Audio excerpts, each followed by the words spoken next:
inoko kely azy androany fa maro tsy voatanisy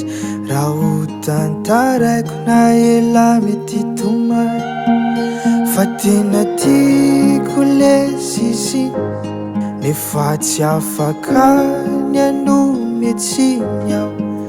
tsy natanteraka ny faniriny angamba aleo izy hoany rehefa iny noti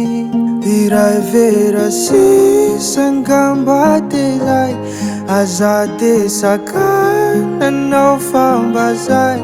elandomba namako itantarako mba ampio ao lesy anatiny azy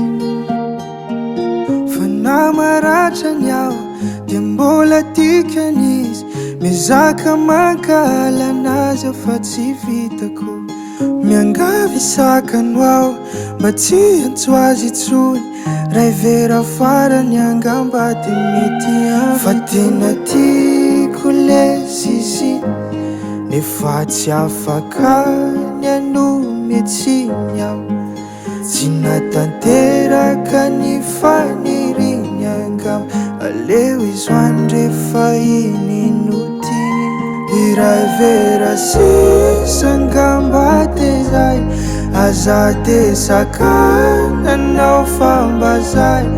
elandomba namako itantarako mba ampio ao lesy anatiny azy tapapera sisa angamba tezay ampianadinoko ilay tsikiny zay ihany no namako itantarako